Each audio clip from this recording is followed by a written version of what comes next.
मनोहर का घर पुराने कब्रिस्तान के पीछे था और उसके घर के छत से वह कब्रिस्तान अच्छे से दिखता था। वह रोज उस कब्रिस्तान को पार करके ही अपने काम पर जाता था। मनोहर के दो बच्चे थे और दोनों बच्चे बड़े ही शैतान थे। बड़े बेटे का नाम राकी है और छोटे बेटे का नाम विकी था। एक बार गर्मी की छुट्टियों में राकी और विकी की बहन सोनिया भी आई हुई थी। तीनों मिलकर रात के लगभग 12 बजे तक एक रूम में ट्रूथ और डेयर खेल रहे थे। राकी सोनिया से पूछता है कि तुम ट्रूथ लोगी या डेयर। सोनिया डेयर लेती है और पूछती है कि तुम लोग कुछ खतरनाक करने के लिए तो नहीं कहोगे ना। राकी, ये हुई ना बात, तो जाओ अब छत पर से घूम करके आओ और छत पर रखे गमले में से फूल तोड़कर लाना होगा, तभी हमें पता चलेगा कि तुम छत पर से आई हो। सोनिया छत पर से कब्रिस्तान दिखता है। नहीं, मैं नहीं जाऊंगी। राकी और विकी दोनों सोनिया को छत पर जाने के लिए जबरदस्ती बोलते हैं।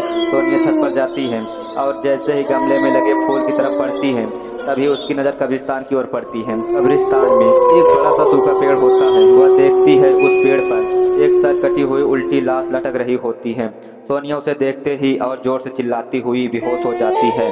फिर जब सोनिया बहुत देर तक छत से नहीं लौटती है तो राकी और विकी दोनों डर जाते हैं और वह छत पर जाकर देखते हैं कि सोनिया बेहोश पड़ी है। वो तुरंत मनोहर को बुलाते हैं और सारी बातें बताते हैं। मनोहर, तुम तीनों को ऐसे खेल खेलने की क्या जरूरत थी? और राकी, तुम जानते हो उस कब्रिस्तान के बारे में ऐसी कैसी खबर आती है, फिर भी तुम सोनिया को रात में छत पर जाने के लिए क्यों भेजे? राकी, सॉरी डैड, मुझसे गलती हो गई, हम आगे से ऐसा नहीं करेंगे। मनोहर, और फिर कभी दोबारा ऐसा काम किया तो तुम दोनों को उसी कब्रिस्तान में छोड़ आऊंगा। अच्छा सोनिया बेटी, ये बताओ तुमने वहाँ ऐसा क्या देख लिया था कि तुम वहीं बेहोश हो गई?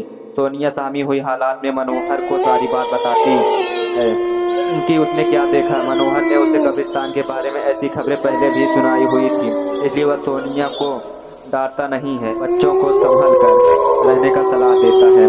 एक दिन मनोहर को काम से छुट्टी मिलने में देर हो जाती है और उस दिन उसे ऑटो नहीं मिलता है। वह पैदल ही घर की ओर चल पड़ता है। इधर विकी और राकी दोनों आपस में बात करते हैं। रॉकी, विकी, तुम्हें क्या लगता है सोनिया ने जो कहा वो सच है? मुझे तो लगता है कि वो सिर्फ बातें ही बना रही है, वो उसका भरम होगा। विकी, अरे नहीं भाई, तुमने उसकी हालत नहीं देखी, एक दिन भी और यहाँ रुकने के लिए तैयार नहीं हुई। मुझे लगता है कि उसने सच में कुछ देखा होगा। चलो हम कब्रिस्तान में जाकर खुद ही देख लेते हैं। विकी, अरे भाई, तुम पागल तो नहीं हो गए हो? मुझे अपनी जान बहुत प्यारी है, मैं कहीं नहीं जाऊंगा और तुम कभी मत जाओ। विकी के मना करने के बावजूद राकी नहीं मानता है और वह अकेले ही कब्रिस्तान की ओर चल देता है। कब्रिस्तान की दरवाज़ा खोलता है और अंदर चला जाता है। वो उस पेड़ की ओर भी देखता है, उस पर सोनिया को सर कटी हुई उल्टी लाश दिखी थी। राकी खड़े होकर उस पेड़ की ओर देखता है, तभी एक अदृश्य हाथ उसके पैर को पकड़ लेता है।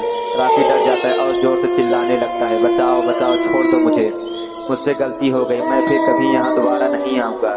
दूसरे कोने पर एक कब्र होती है, उसके ऊपर खून लगा हुआ होता है। वह अदृश्य हाथ राकी को खींचकर लाती है और उस कब्र में ढकेलने की कोशिश करने लगती है। राकी चिल्लाता है, छोड़ दो, मुझसे गलती हो गई, मैं फिर यहाँ कभी नहीं आऊँगा, मुझे मत मारो, मुझे जाने दो। मनोहर काम से पैदल घर पहुंचने वाला ही होता है। जैसे वह कब्रिस्तान से गुजरता है उसे राकी की आवाज़ सुनाई देती है। मनोहर कब्रिस्तान में चारों ओर देखता है लेकिन राकी कहीं नहीं दिखाई देता है। वह घर लौट कर आ जाता है और विकी से पूछता है कि राकी कहाँ है। विकी, पापा मेरे बार बार मना करने के बाद राकी कब्रिस्तान चला गया। वो जानना चाहता था कि सोनिया जो कह रही थी वो सच है या नहीं। मनोहर, हमारे पास समय बिल्कुल भी नहीं है, जाओ घर के मंदिर में जो जल रखा हुआ है वो जल्दी से लेकर आओ, हमें राकी को खोजना कब्रिस्तान जाना पड़ेगा। विकी वो जल लेकर आता है। मनोहर और विकी कब्रिस्तान में जाते हैं। मनोहर जल छिड़कता है, फिर उसे किसी के घसीटने का निशान दिखाई देता है। वह समझ जाता है और फिर उस निशान का पीछा करते हुए उस कब्र तक पहुंच जाता है। मनोहर कब्र के आसपास वो जल छिड़कता है। कब्र से अजीब अजीब सी आवाज़ें आती है। विकी बहुत डर जाता है। मनोहर, मुझे लगता है कि श्रापित प्रेत आत्माओं ने राकी को इस कब्र के अंदर कैद कर लिया है, हमें जल्द ही इसे निकालना होगा। तुम ये पवित्र जल आसपास छिड़कते रहो तो प्रेत आत्माएं कोई नुकसान नहीं पहुंचा पाएंगी। मैं कब्र को खोलने की कोशिश करता हूँ। मनोहर उस कब्र को खोलने की बहुत कोशिश करता है। अंत में वह कब्र खुल जाती है। उसके अंदर राकी लथपथ बेहोश पड़ा होता है। मनोहर राकी को लेकर हॉस्पिटल जाता है। उसकी हालत बहुत गंभीर होती है। उस दिन के बाद मनोहर उस घर को छोड़कर शहर से दूर एक दूसरे घर में अपने पूरे परिवार के साथ रहने लग जाता है।